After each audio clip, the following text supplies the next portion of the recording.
ଏତେ ସାହସ ଅଛି ତାହେଲେ ମୁଁ ଏଇ ହିଡ଼ ମୁଣ୍ଡରେ ବସିବି ଦେଖିବା ତୁ ଶଳା କେମିତି ଆମ ହିଡ଼କୁ ହାଣିବୁ ଆଉ ଥରେ ଯଦି ଶଳା ଆମ ହିଡ଼କୁ ହାତ ଦେଇଛୁ ଶଳାର ହାତ ଦିଟାକୁ ଯଦି ମୁଁ ହାଣି ନ ଦେଇଛି ତାହେଲେ ଶଳା ତୁ ମତେ ଚିହ୍ନିବୁ କିରେ ମୁଁ ସେତେବେଳେ ଏଠି ବକର ବକର ବକର ବକର ହଉଛି ମୋ ଡାକ ମୋ ବୋଉକୁ ଶୁଭୁଛି ନା ନାହିଁ ବା ବୋଉ ଏ ବୋଉ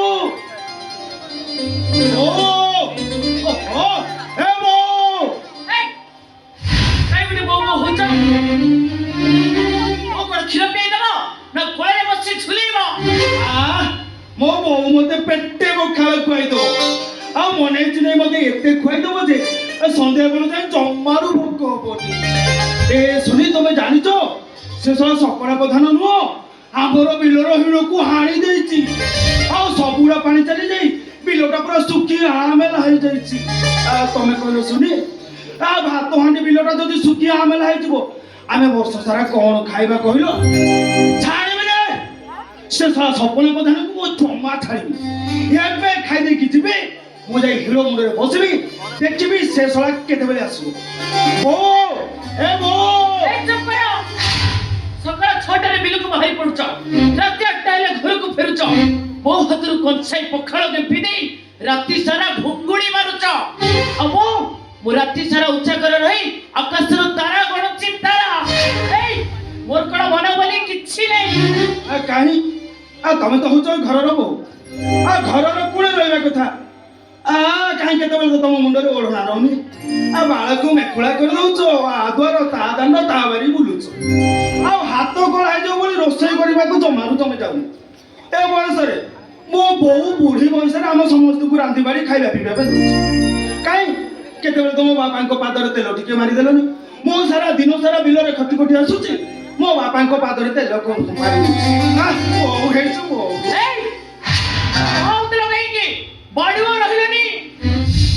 ସକଳ ତୀର୍ଥ ତୋ ଚରଣୀ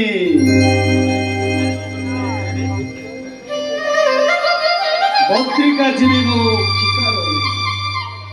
ବାବା ମାଙ୍କ ପାଦ ତଳେ ସକଳ ତୀର୍ଥ ବାବା ମାଙ୍କ ପାଦ ସେବା କଲେ ଯୋଉ ପୁଣ୍ୟ ଫଳ ମିଳେ এই পথর ঠাকুরকে পূজা করলে কোন সেই পুণ্য ফল মিলে আরে এই কথাটা পুরা ভাগবতরে লেখা আছে এই চুপ করো তুমি যদি বাবা মা তো পাই শ্রবণ কুমার হবার ছিল মতে মহা ভক্তি লগাইকি আও কোন বাহাবার গোটে বয়স থাকে মোর সে বয়স বাহাই গলা ମୋ ବାପା ବୋଉ ତମ ସହିତ ବାହାଘର କରିଦେଲେ ବାହାବା ପୂର୍ବରୁ ଆମ ବାପା ବୋଉ କତ ଗୁଡେ କଥା ହେଇଥିଲେ କହିଥିଲେ ଆମ ମୂର୍ଖ ପୁଅ ବିଷୟକୁ ଯଦି ଗୋଟେ ପାଠ ପଢୁଆ ଝିଅ ସାଙ୍ଗରେ ବାହାଘର କରିଦବା ତାହେଲେ ସେ ପାଠ ପଢୁଆ ଝିଅଟା ଆମ ବିଷୟକୁ ପୁରା ସଂସାର ଭିତରେ ସବୁ କିଛି ଶିଖେଇ ଦବ ହେଲେ କଣ ତମେ ତ ପାଠ ପଢିଛ ହେଲେ କାହିଁ ସଂସାର ବିଷୟ ତ କିଛି ଜାଣିନ ତମେ ମୋଠୁ ଶିଖିବାକୁ ପଡୁଛି ତମେ ପୁରୁଷ ନା ଗୋଟେ ବଳଦ ତମେ ଠିକ କହିଛ ସୋନି ମୁଁ ଗୋଟାଏ ବଳଦ ଆରେ ତମେ କଣ ଏ ଗାଁ ସାରା ସମସ୍ତେ କହୁଛନ୍ତି ଏ ବୃଷି ହଉଛି ଗୋଟାଏ ବଳଦ ଏ ସୋନି ଏଇ ପୁରୁଷ ଆଉ ବଳଦ ଭିତରେ ଫରକଟା କଣ ତମେ ଜାଣିଛ ପୁରୁଷଟା ପର ରାତି ପାଇଲେ ପରନିନ୍ଦା ଶୁଣୁଥିବା ସେ ହଉଛି ଗୋଟାଏ ଭୟଙ୍କର ଆଉ ବଳଦଟା ରାତି ପାଇଲେ କାନ୍ଧରେ ଲଙ୍ଗଳ ଜୁଆଳି ପକାଇ ଖରା ବର୍ଷାକୁ ଖାତିର ନ କରି ମାଲିକଙ୍କ ପେଟକୁ ଦାନା ଯୋଗାଉଥିବା ସେଇଟା ହଉଛି ଗୋଟାଏ ନିରୀହ ପଶୁ ଆରେ ମୋ ବାପା ମାଙ୍କ ପାଇଁ ଏ ଘରର ବୋଝ ବହିବା ପାଇଁ ଆଉ ମୋ ଭାଇ ଭଉଣୀ ସାନ ଭାଇ ଭଉଣୀ ଦିଟାକୁ ପାଇଁ ମୁଁ ନିଜକୁ ନିଜେ ଗୋଟାଏ ବଳଦ ସଜେଇ ଦେଇଛି ମୁଁ ଏ ଶୁଣି ଏଇ ତମ ମନକୁ ତମେ ବୁଝେଇ ଦିଅ ଦେଖିବ ଆରେ ଆମ ଘରଟା ନା ଆଉ ପୁରା ବୈକୁଣ୍ଠ ପାଲଟି ଯିବ ଯେ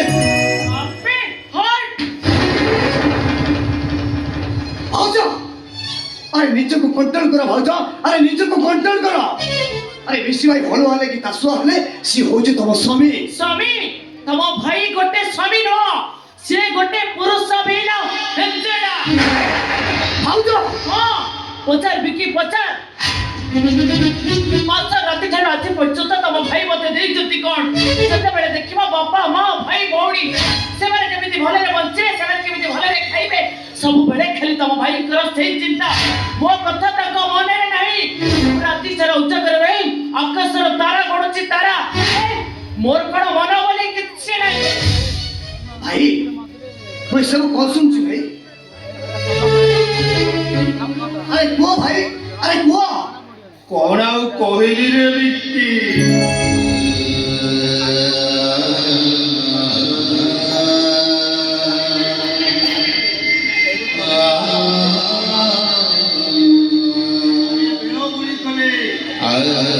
ତା ଡୁଙ୍ଗିରେ ବସି ମୋ ରାମାୟଣ ଦେଇ ଅଧ୍ୟାୟ ଶୁଣେ ମାଧ୍ୟ ଭାଇ ଦି ଅଧ୍ୟାୟ ରାମାୟଣ ଶୁଣେ ମତେ କୁହନ୍ତି ଆରେ ସ୍ତ୍ରୀ ହବ ଯଦି ଉର୍ମିଳା ପରି ହୁଅ ଯୋଉ ସ୍ତ୍ରୀଟା ସ୍ୱାମୀର ବ୍ରତକୁ ପୂରଣ କରିବା ପାଇଁ 14 ବର୍ଷ ସ୍ୱାମୀର ମୁହଁକୁ ଚାହିଁ ନଥିଲା ଆରେ ଭାଇ ହବ ଯଦି ରାମଙ୍କ ପରି ହୁଅ ଯୋଉ ଭାଇଟା ନିଜ ଜୀବନ ଠାରୁ ବି ଭାଇମାନଙ୍କୁ ଅଧିକା ଭଲ ପାଇଥିଲେ କିରେ ମୋ ସ୍ତ୍ରୀଟା ଉର୍ମିଳା ପରିକା ନୁହଁ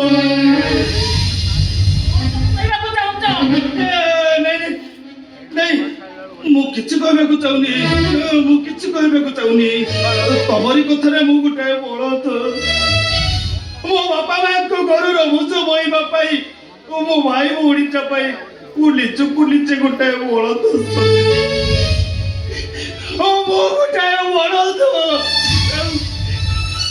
ବଳଦରୁ ପୁରୁଷ କେବେ ବି ହେବିନି ମୁଁ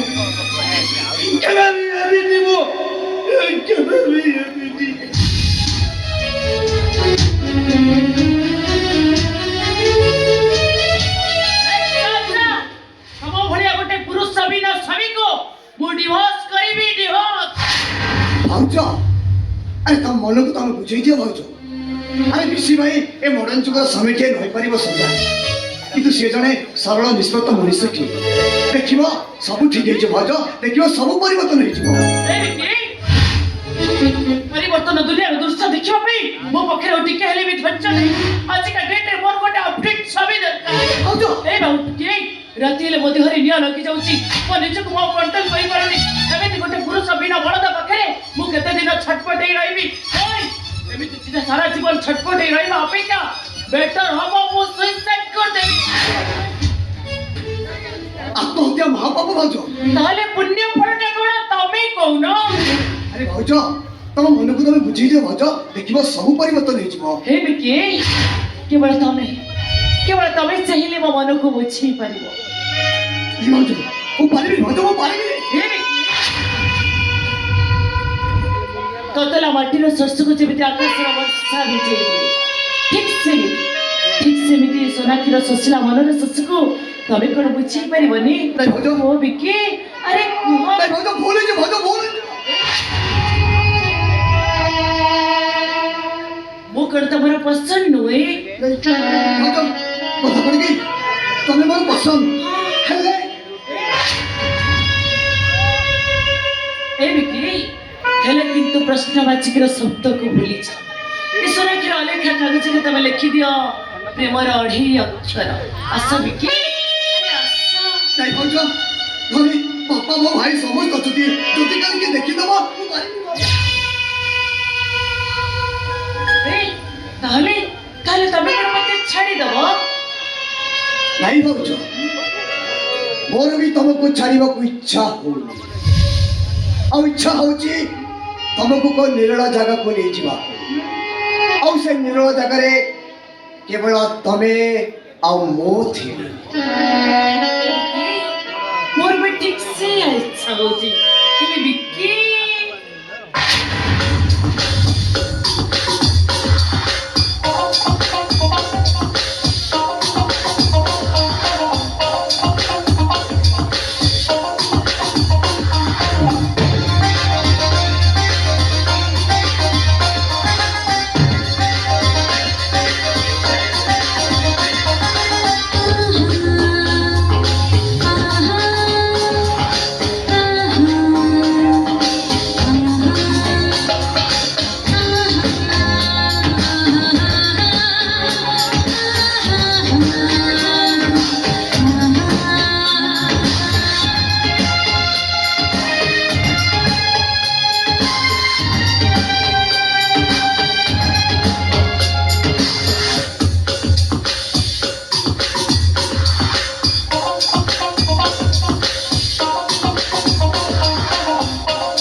ए कुलागर रे अरे छी तू एते तळो खसगल कुलागर ससरे मो भक्षरे कलंक लगे देलु ମୋ ଭୁଲ ହେଇଛି ବାବା ମୋର ଭୁଲ ହେଇଛି ନାଇଁ।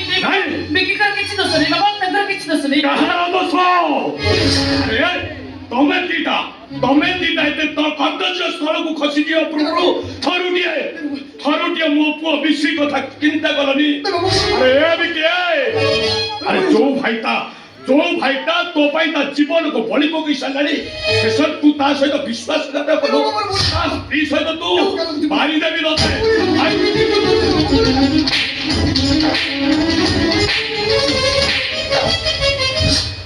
ତୋଟା ମରିଯିବା 100 ଗୁଣର ଫଳ ମୋ ପାଇଁ ପୁଅ ବଞ୍ଚି ରହିବା ଦରକାର ତୋଟା ମରି ବଞ୍ଚି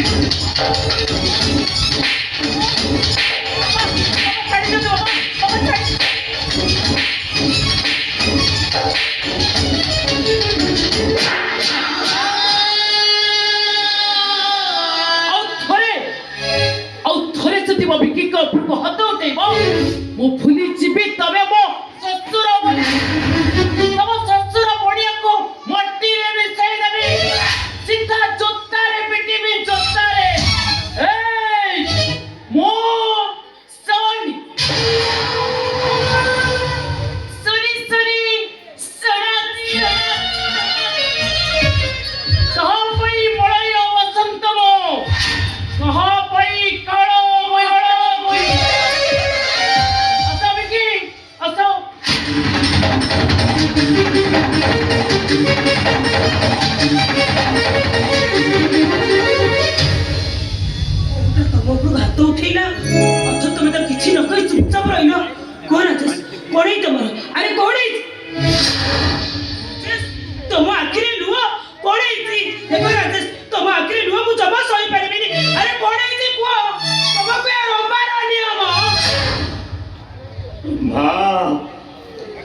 अरे ଆମ सोनाकी सहित ମୋ ବିଶିର ପାପ ସମ୍ପର୍କ ଅଛି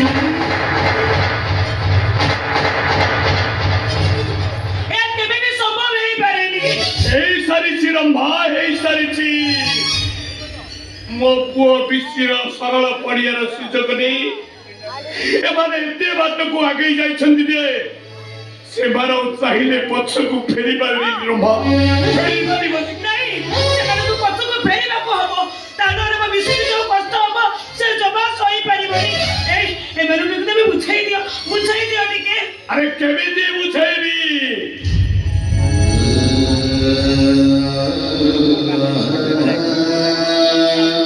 कौन कोई बुझेबी रंभा अरे मते तो लगुची मोर बापा पड़िया रे कोठी गोटे त्रुटि रही जाईची ताको मनीष करिबारे मोर कोठी ना कोठी गोटे भूल रही जाईची ए रंभा अरे राजस्व महापात्र पुओ शेषे एते तलକୁ ଖସିଯିବ एकथा ଭାବିଲା ବେଳକୁ ମୋ ପାଦ ତଳୁ ବାଟି ଖସି ଯାଉଛି ରମ୍ଭା ବାଟି ଆଇ ରମ୍ଭା ମୁଁ ଛାଡ଼ିବିନି ମୋ ପିସିଟା ଏକଥା ଜାଣିବା ପୂର୍ବରୁ ମୁଁ ବିକିର ତଟି ଯିବେ ମାରିଦେବି ତମେ କଣ ପାଗଳ ହେଇଯାଇଛ ତମେ ଆରେ ମୁଁ ବିକିର କିଛି ହେଇଗଲେ ମୁଁ ବଞ୍ଚି ପାରିବିନି ଆଉ ମୋ ବିଶି ପ୍ରତି ଅନ୍ୟ ହେଲେ ମୁଁ କେମିତି ସହିବି ରମ୍ଭା ମୁଁ ବଞ୍ଚି ପାରିବିନି ରମ୍ଭା ବଞ୍ଚି ପାରିବିନି ମୁଁ ବିକି ପରା ତମ ପୁଅ ଆଉ ବିଶି କଣ ତମ ପୁଅ ନୁହଁ ବାପା ମା ହିସାବରେ ପିଲାମାନଙ୍କୁ ବୁଝେଇ ସୁଝେଇ ଭଲ ବାଟକୁ ଫେରେଇ ଆଣିବା ଆମର ହଉଛି କର୍ତ୍ତବ୍ୟ ତମେ ଜମା ବ୍ୟସ୍ତ ହୁଅନି ଦେଖିବ ସବୁ ଆପେ ଆପେ ଠିକ ହେଇଯିବ अरे कहिल देखी तमे तो पुओ जन्म करिछ मु भी पुओ जन्म करिछि हेले पुओ जन्म करिबा कोन पाप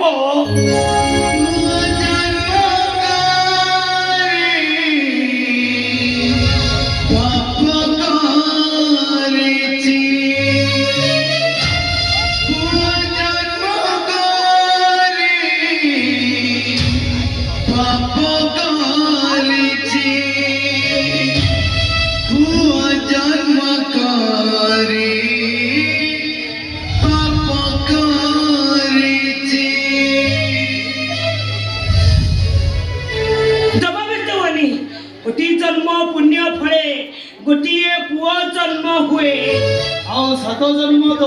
କଲେ ଏମିତି ବାପା ମା କୋଳରେ ଜନ୍ମ ନେବାକୁ।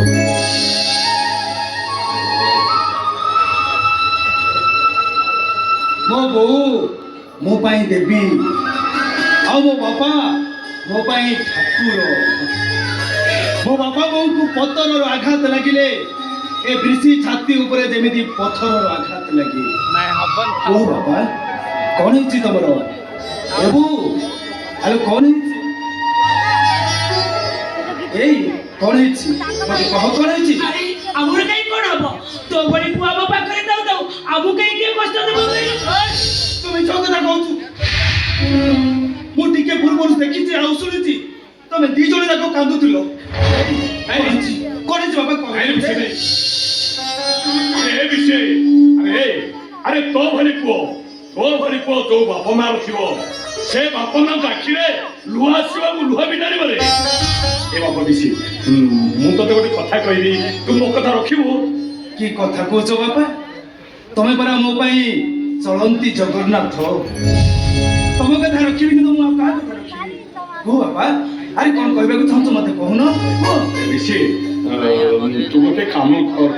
ଆରେ କହୁନ କଣ ହେଇଛି କୁହ ମତେ। ଆରେ ତୁ ତ ସ୍ତ୍ରୀକୁ ନେ ଏଠାରୁ ଅଲଗା ହେଇଯା।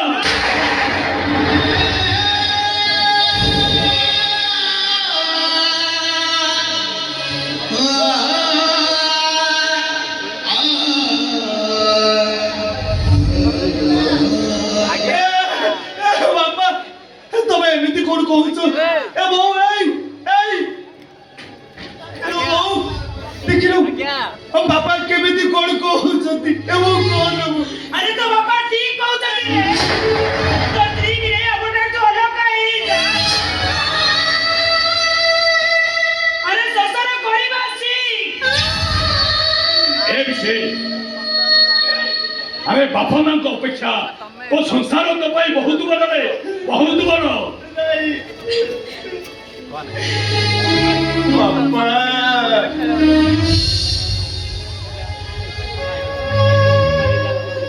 ଏ ବେଶୀଟା ପାଠ ପଢିନି ବୋଲି ସେ କଣ ସଂସାର ବିଷୟରେ କିଛି ଜାଣିନି।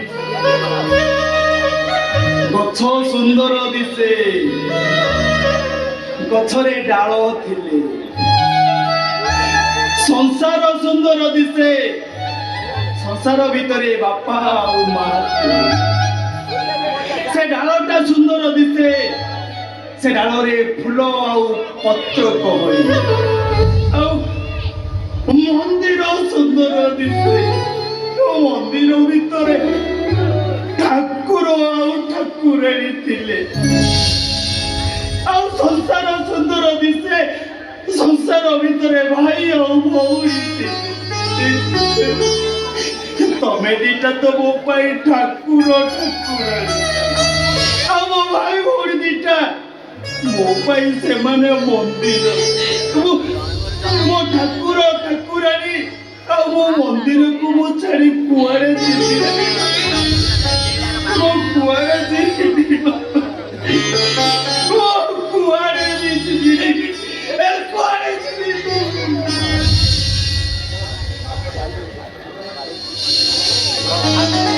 ହେ ବୋଉ କଣ ତୁ ଜାଣିଛୁ କଣ ସେ ସପନ କଥା ନୁହଁ? ଆମ ବିଲର ହିଡ଼କୁ ହାଣି ଦେଇଛି ଆଉ ସବୁଗୁଡା ପାଣି ଚାଲି ଯାଇ ବିଲଟା ପୁରା ଶୁଖିଆ ମେଲା ହେଇଯାଇଛି। ହେଲା ମୁଁ ଯାଉଛି ସେ ସବୁଗୁଡା ପାଣି ବନ୍ଧେଇ ଦେଇ ଆମ ବିଲକୁ ମୁଁ ଅଡେଇ ଦେବି ପାଣି। ହେଲା ମୁଁ ଆସିବା ଯଦି ଡେରି ହବ ତୁ ବିକି ହାତରେ ମୋ ପାଇଁ ଖାଇବା ପଠେଇ ଦେବୁ। ମୁଁ ଚାଲିଲି ବୋଉ, ମୁଁ ଚାଲିଲି।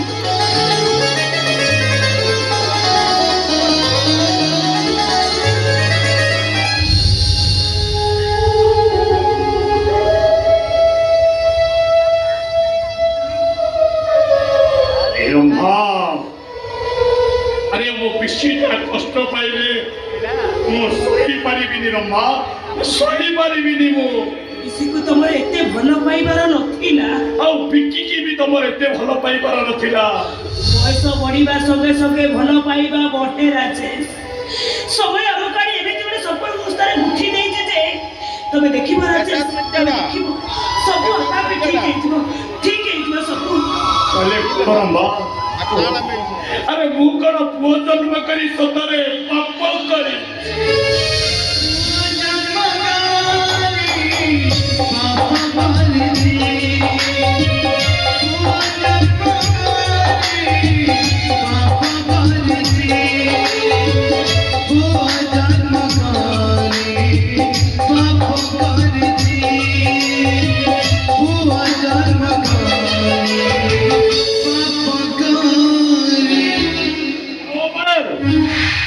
ତୁ ଏତେ ସମୟ ପର୍ଯ୍ୟନ୍ତ କୋଉଠି ଥିଲୁ?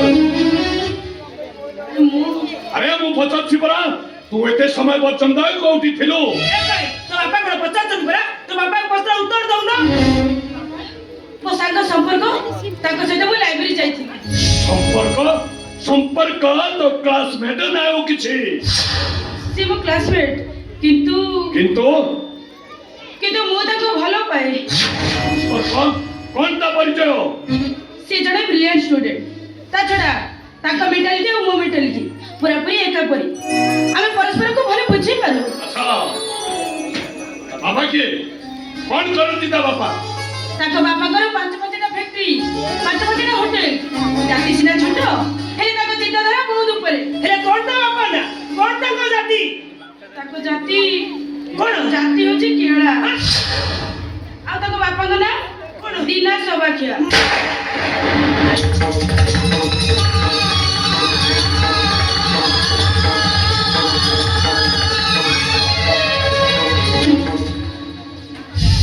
ତାଙ୍କ ଜାତି ସିନା ଛୋଟ, ହେଲେ ତାଙ୍କ ମନ ବହୁତ ବଡ। ତାକୁ ବାହାହେଲେ ମୁଁ ବହୁତ ଖୁସିରେ ରହିବି। ନା, ସେମିତି ଗୋଟିଏ ନିଚ ଜାତି ଘରକୁ ମୋ ଝିଅକୁ ମୁଁ କେବେ ବୋହୂ କରି ପଠେଇ ପାରିବିନି। ମୁଁ ତାକୁ ବାହା ହେବା ପାଇଁ ନିଷ୍ପତ୍ତି ନେଇସାରିଛି। ସେ ନିଷ୍ପତ୍ତିରୁ ଓହରି ଆସିବାକୁ ହବ। ତାଙ୍କ ପାଇଁ ମୁଁ ଗୋଟେ ମୁହୂର୍ତ୍ତ ବଞ୍ଚି ପାରିବିନି। ନା, ସେ ନିଚ ଜାତି ଘରକୁ ମୋ ଝିଅକୁ ମୁଁ କେବେ ବୋହୂ କରି ପଠେଇ ପାରିବିନି। ନିଷ୍ପତ୍ତି ନେଇସାରିଛି ମାନେ ମୁଁ ତାକୁ ହିଁ ବାହା ହେବି। ତୋର ଏତେ ସାହସ, ତୋ ବାପାଙ୍କ ମୋ ପଟୁ ଜବାବ ଦଉଛୁ? ଶୁଣ ପାଏ, ମାଟି ଆଉ ଆକାଶ ଏକାଠି ହେଇପାରନ୍ତି, ନଈର ଦୁଇଟି ଧାର ଏକାଠି ହେଇପାରେ, ହେଲେ ସମ୍ପର୍କ ସହିତ ତୋ ସମ୍ପର୍କ କେବେ ବି ସମ୍ଭବ ନୁହେଁ। କେବେ ବି ନୁହେଁ।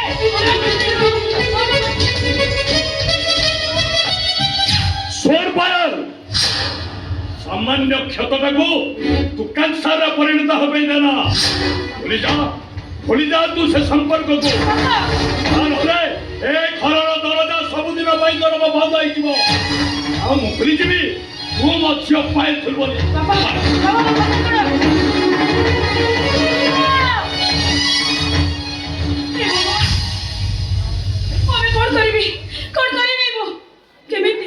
କେମିତି ମୋ ବାପା ମାଙ୍କୁ ବୁଝେଇବି? କେମିତି ମୋ ସମ୍ପର୍କକୁ ବହୁତ ଦୁଃଖ ଦେବି?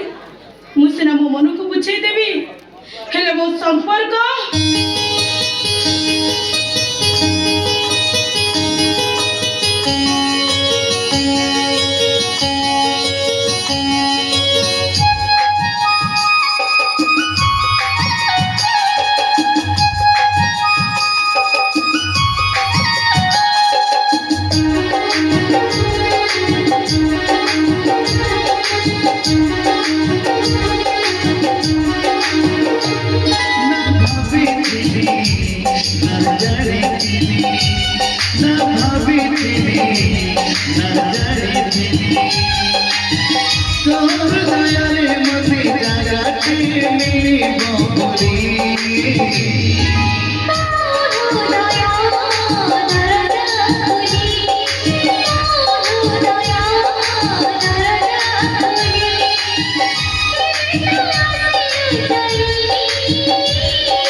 ना जाने